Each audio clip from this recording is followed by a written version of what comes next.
Thank you all for being here. And I know it's very early, but we have a very, very exciting session today. So I'm very excited to be moderating this wonderful session on generation transformation with three incredible leaders. So my name is Yara Roth. I'm a global shaper, curator of the Jeddah Hub. I'm also a MISC alumni, and I'm also a Saudi tech and social entrepreneur, founder of Nasij Market, which basically is a platform that empowers local designers, creatives, small brands through technology, education, and community. It is an honor to introduce our speakers today. Vilas Dahar, president of the Patrick J. McGovern Foundation. And we have Mark, Boris, Andrew Janik. I hope Very good. good. You're Oh, talented. I was a bit worried. Member of the governing board, European Institute of Innovation and Technology. And we have Omar Najjar, CPO of the MISC Foundation. So the world, as we know, faces global challenges that require new problem-solving skills. As the leading force of generation transformation, young people stand ready to take the lead to create collective impact by leveraging intergenerational dialogue and collaboration. However, there is still much to be done to meaningfully empower youth at a global level. MISC's 2022 Global Youth Index shows that only a third of young people trust international institutions to address issues that matter to them. Such trust gap is hindering the full realization of young people's potential. So I would like to start the discussion today by asking Vilas. So according to the MISC Global Youth Index, about 2/3 of young people across the world feel disconnected from international institutions and don't trust them to tackle relevant youth issues. How can we collectively address their sentiment of marginalization and distrust?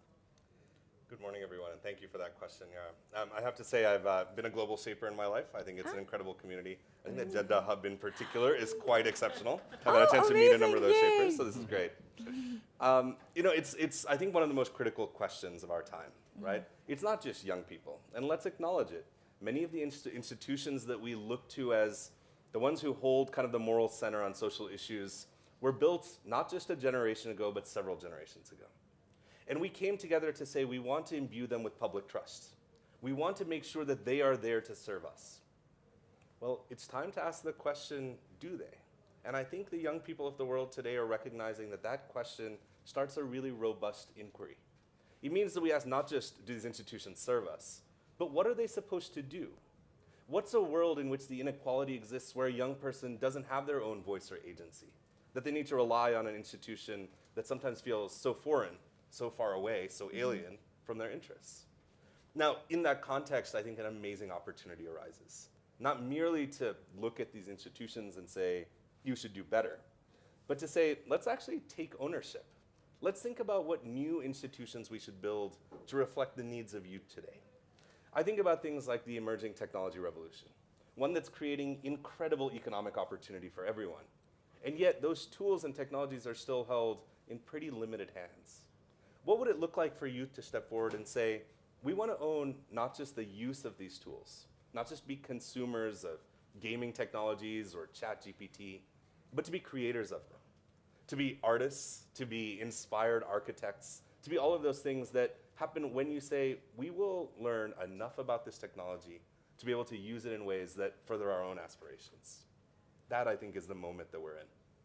That's amazing. Thank you so much. I Trust. definitely agree with a lot of the points. I feel like as, a young entrepreneur, we definitely do have that energy and we definitely are ready to, be part of the discussion and, have a seat at the table as well. Thank you so much. Exceptional.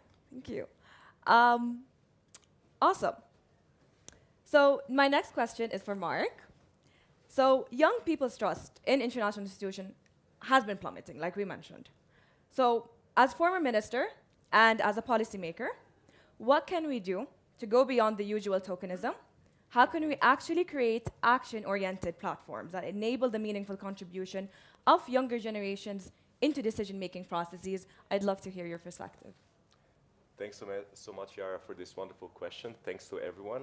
Looking at the audience, I must say I feel terribly old, but I'll still try not to bore you too much and be short and concise.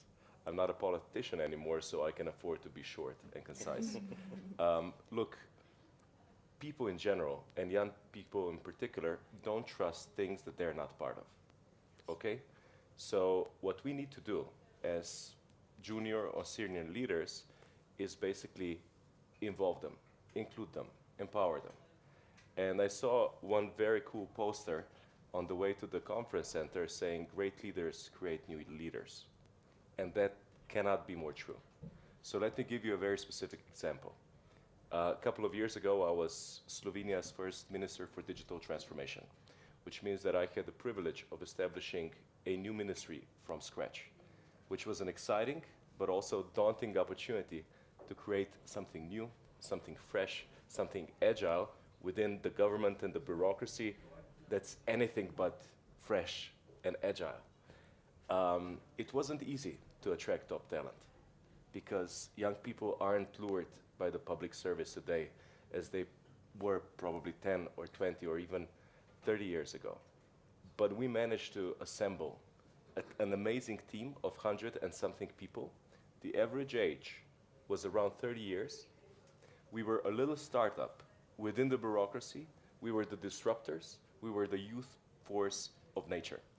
And we managed to do a lot of things. And in only a couple of years, Slovenia moved 5 places on the European Digital Index and became more digitized than, for example, France, Germany, and Italy.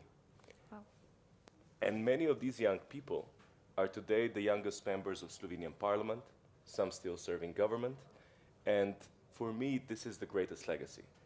It's a much more precious legacy than the rankings or, you know, some new digital public services that we created. Because I know that this generation that I tried and helped to empower will create so much good in my country and beyond. So in short, let's involve them. I must say one thing, that when I'm participating in these discussions in the conference center, older people tend to talk about the past. They carry grudges. They, you know, are full of doubts. They're slightly pessimistic. They're very concerned. Whereas young people, you, we love to talk about the future. And that's why I think young people should take a greater stage, not just in policy making, but literally everything, everywhere. I love that. Thank you so much. I think it's so important to teach our youth about politics. And I feel like a lot of us, we want our voices to be heard, but we don't know where to go or who to ask or you know, what platforms to go to. So having that, them understanding the value and them being part of it is very, very important. Thank you. So, Anwar, I would like to ask you, as MISC CPO, what importance do you give to intergenerational dialogue and community engagement when developing and implementing youth-targeted programs? Excellent. Thank you very much. Good morning, everyone. I'm very pleased to have me here in this panel with the distinguished panelists and also fantastic audience. Let me start by saying that we've been here, this is our 5th time in Davos as MISC, and we've always brought the voice of youth to Davos. And our ideas were, like in the past 4 versions of us here in Davos, was like youth first. And we brought this back from all the audience, all the youth that we serve around the globe, and specifically in Saudi Arabia. This time, we brought another youth voice, or youth voices from Riyadh during MGF, which said youth could actually be much more stronger with other generations. And with the generation transformation that we created in Riyadh, we could be more powerful because the challenges in the world now require everyone to collaborate and leave the bias of age and leave the bias of anything else and focus on the collaborative way of making change and achieving results. So this is one of our programs, and these ideas and these concepts are going to be integrated back into our programs, our leadership programs, our young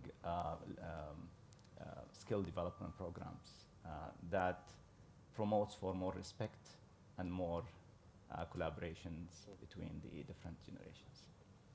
Incredible. Thank you so much. And as a MISC alumni, I have to say that I give a lot of credit to MISC for teaching me everything that I kind of needed to learn about entrepreneurship and starting my own startup in Saudi. My background was in architecture, so I don't have much experience, in starting a startup and entrepreneurship and even, attending these events and how do you present yourself, how do you talk about important issues. So they had multiple programs from entrepreneurship to public speaking that definitely changed myself and allowed me to grow and develop a lot of the skills. So thank you. So my next question is for Vilas. How can we ensure that young people are equipped and empowered to leverage the potential of emerging technologies to address current global challenges? It's the critical question again, right? There's two things happening in the world around us. The first is we are accelerating into a technology-driven future in a way that we've never seen as humanity. Mm-hmm. Certainly, we've seen these transformations that have happened, the Industrial Revolution, even the Internet Revolution. But they happened on timescales where it was less of a young people and others. There was a time for society to flex, to change, to build resiliency, to build new pathways to work and economic opportunity. Things are changing.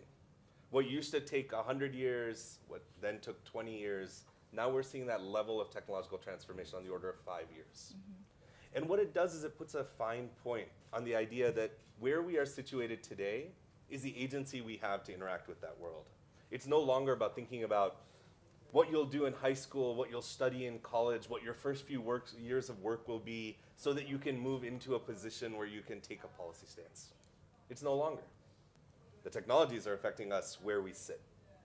What that means is it creates some new opportunities, certainly for the wisdom of those who have seen complex policy environments over many years, that look into the past that you spoke to, Mark. That's so important, right? Without the wisdom of those who have seen and built resilience, we're trying to solve every challenge as if we're seeing it for the first time. But that's not the full solution, right? If young people today are those who are closest to the development and use of these technologies, as they always are, then how do we ensure that they have a voice, not just in describing what's happening, but directing how they're built? That's a challenge that we haven't solved yet. Again, as we look at emerging technologies, and particularly I think about AI, I think about the metaverse, I think about the Internet of Things, these are still held in pretty tight institutions that are run by kind of a particular segment of people. And one of the calls that we make as a global foundation is to really say we need a new kind of creation process. We need young people at the table, not merely as focus groups or consumers, but as those who are saying, as we build new augmented reality worlds, this is what we want to experience. I know some of the exceptional work that's happened around taking concerts, some that are happening in Saudi Arabia, and putting them into augmented reality. I think some of that happens because of the drive of young people coming forward and saying, we want new ways to connect with each other. We want not merely to enjoy an artist, but we want to experience what it's like to be at a concert together, right? I think that's hugely valuable. The last thing I'll say here is there's a moment in time where many of the existing frameworks around who is participating can change. What maybe 20 years ago technology was primarily dominated, particularly in the workforce, by men, is no longer the case as a kind of clear statement of this is how it is. It's transforming quickly. But as I think about the incredible diversity that's happening, because not just of young women entering the workforce, but of many diverse populations coming together, advocating for their own interests, talking about the possibilities when we build fit-for-purpose tech. it creates this whole new world of opportunity. And that's really what we're excited about. Amazing. Thank you so much for sharing. Of course. Awesome. So, my next question is for Mark. When establishing partnerships with national and local policymakers on crucial issues such as sustainable development or digital transformation transition, how do you make sure young people are included in the process? I think it's a great question, and I would like to say that I agree with everything that Phila said. I think one of the main issues when it comes to governing these new technologies is that an average policymaker doesn't even know properly how to manage his own Gmail account, let alone to understand what AI is, augmented reality. This is all science fiction, okay? And that's, I think, another argument why young people should be brought into the positions of power, because they're the ones that understand these technologies much, much, much better than even I do, to be honest. Again, feeling terribly old. Now, I would also add that the future is digital. And I think the best way to empower the youth is to equip them with STEM skills as soon as possible. And I would like to highlight a super interesting program that was launched in Estonia many years ago and that we also copied in Slovenia. They launched a program called Programming Tiger. And this Programming Tiger basically teaches kids that are 5, 6, 7 years old the basic skills of programming and problem solving. And many years later, Estonia is one of the most digitized countries in the world. They have 1 unicorn per 300,000 people, a total story of success, because literally everyone knows how to code and solve problems. And I think equipping young folks with this kind of skills so that they become not just the users and fans of new technologies, but their creators is incredibly important. And on the second stage, it's very important for young people that know how to deal with everything to basically teach their parents and also their great-grandparents about the basic stuff about technology. I know that's happening every day with all of us. I know our grandparents are calling us. They're super annoying. They're calling us in the middle of the meeting, what to do with my iPad. My computer has frozen. But it's really important for young people to have more patience with other generations. And also to have greater focus. And this is, I would say, the main challenge of today. When have you read the last book? How many books did you read last year? All the studies show that half of the young people today have trouble focusing and concentrating. And this is the dark side of technologies. It kills our attention span, which means that young people have to enjoy a lot of rights and a lot of opportunities, but they also need to understand that they need to use technologies wisely, with some responsibility, for their own good. Look, if you listen to the wisdom of Bill Gates or Warren Buffett, these guys read all the time. And I'm not talking about reading tweets or posts on Instagram. They read books thick as this. That's where the wisdom of the elders that Vilas was talking about comes from. So I would say equip young people with skills, but also teach them to be responsible using those technologies. Because if you can't focus more than 15 or 20 seconds, trust me, you're not going to achieve much in life. Yeah, that's so important. I feel like with the, having our phones, having a lot of distractions, having access to so much, it can sometimes be overwhelming as well. So it is difficult to focus, and I think focusing, prioritizing is very important, and definitely we do need to be teaching this in schools, how to focus, how to prioritize, how to know, what's the main thing that you need to be working on. Yeah, thank you so much. My next question for Omar is, how does MISC encourage young people to innovate and harness emerging technologies while still upholding strong values and sense of identity? Yeah, excellent question. Thank you. I just want to also build on the conversation. So we said that generation transformation is just the collective wisdom of everyone. Yeah, and it's the collective wisdom of the elder generations who have seen, different things in life. Yeah. Um, and the younger generations who have seen also and different things, and they have been more able to adapt technologies or you get into new stuff and embrace new ideas. Um, this collective wisdom is going to be maximized by the younger generation also bringing the machine to this wisdom, the machine learning, the artificial intelligence, the information technology, all this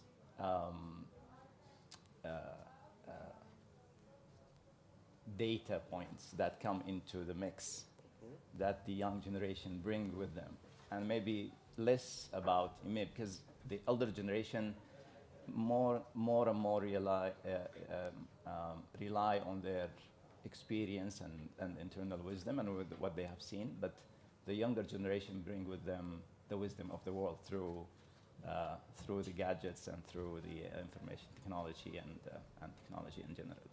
So the addition of the, let's say, artificial intelligence into the mix will bring everyone more wise. And I have learned one terminology in one of the sessions. They said artificial intelligence is an input for human intelligence.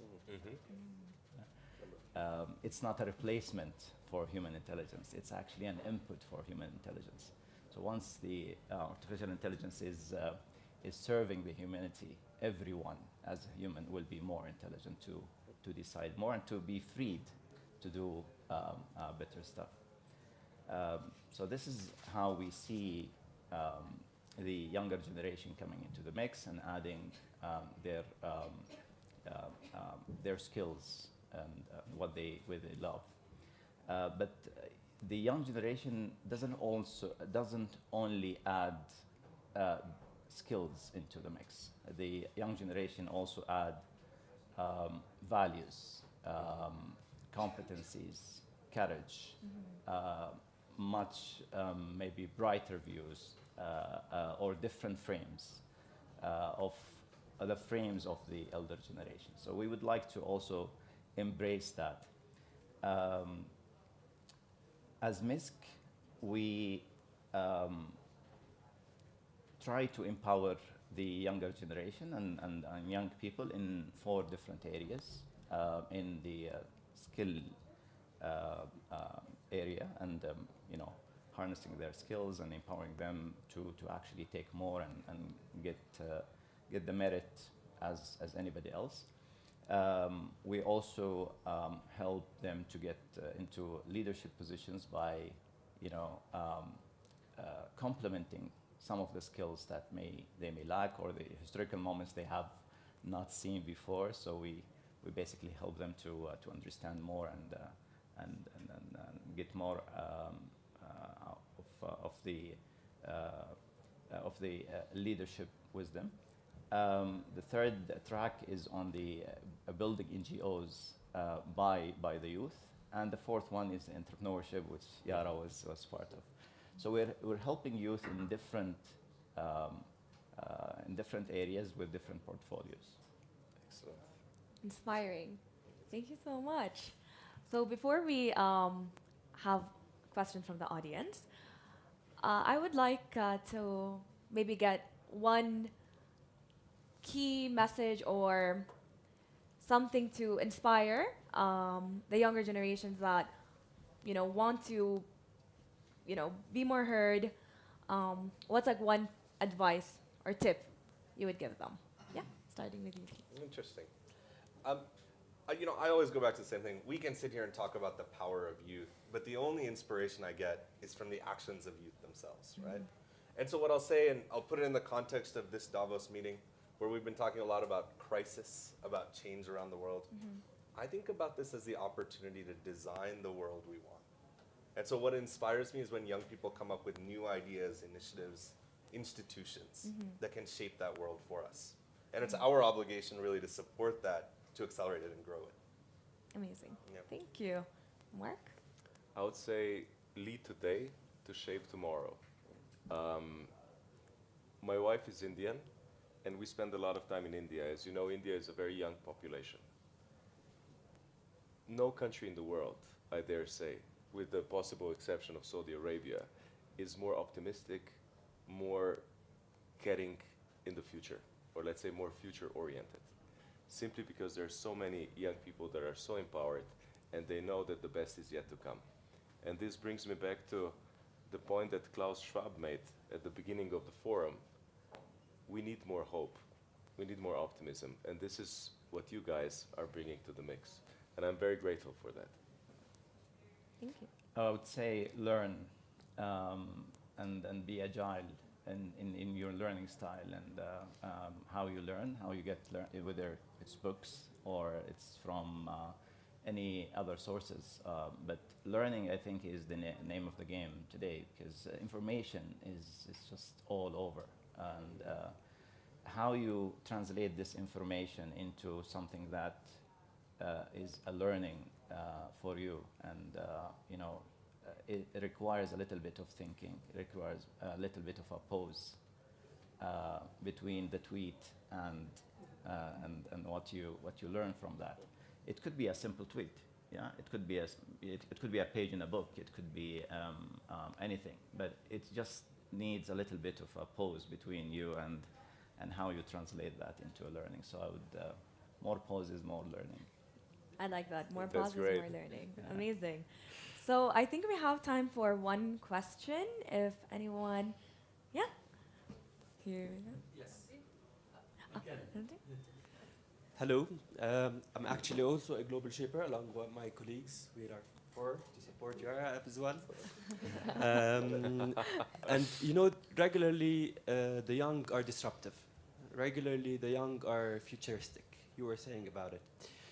But what do you recommend the elderly to understand? Because we always face problems when we approach them because we're bold, we're disruptive, and we don't see them in the system. Because we're building the future, and they're definitely, in a way or another, they will feel disconnected. They may be not part of it. What do you recommend them? It's always hard for us to tell them, but probably when it comes from within, if you're already seen both parts, you were a young person and a decision maker, you were disruptive, and now you are in a position to understand the power of youth. What would you recommend the elderly to do to understand, at least? Thank you. Download TikTok. Do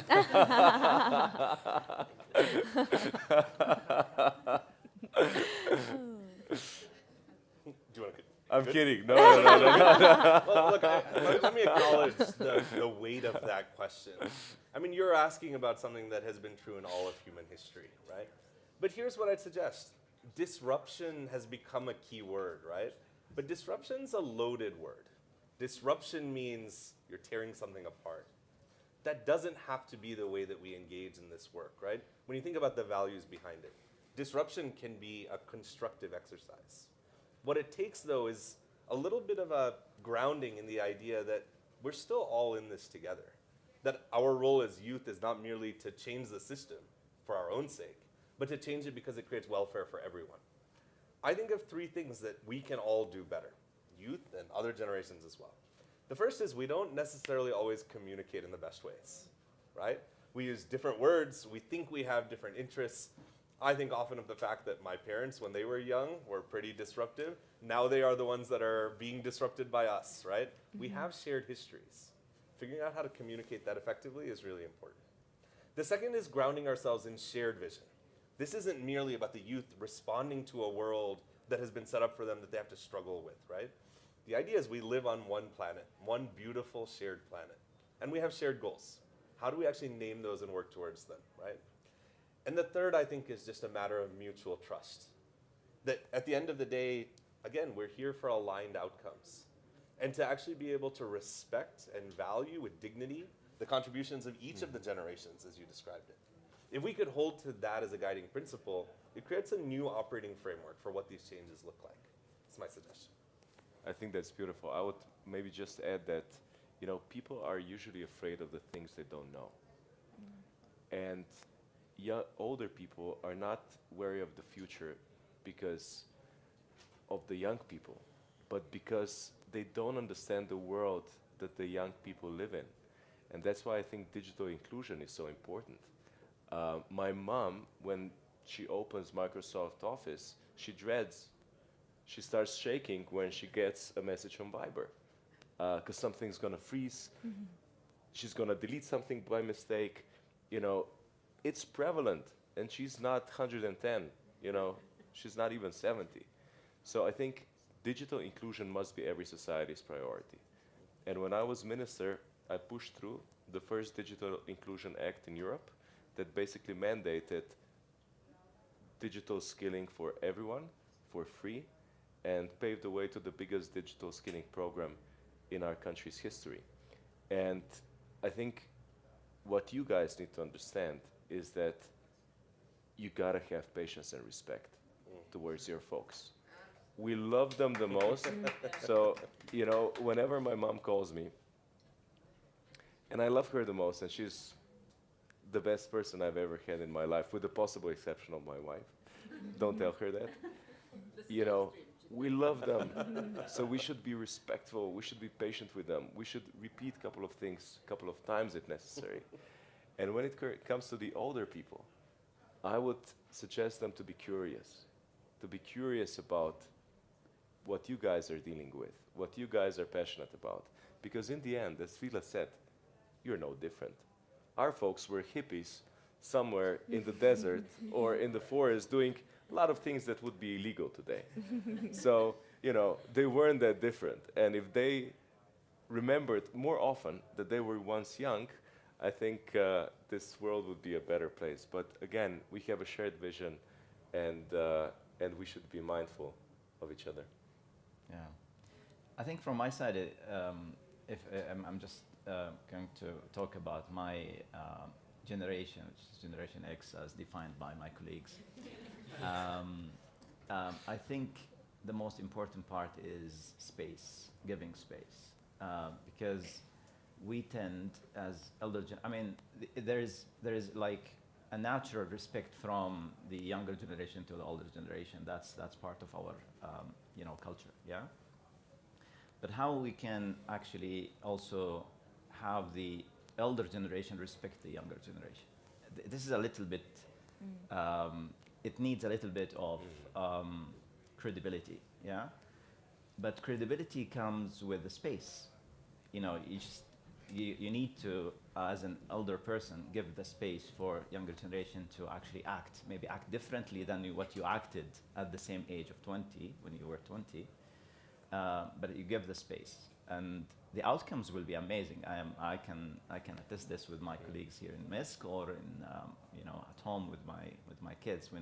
Whenever I give them the right space with the right empowerment and maybe a little bit of coaching. The results are amazing. Thank you. Thank you. Question? Yeah. Thank you. Thank you for a very engaging, inspiring session. Thank you, Vilas, Mark, and Ahmed. Thank you, Yara. And thank you, Thanks, everyone, for attending. Thank you. Very good.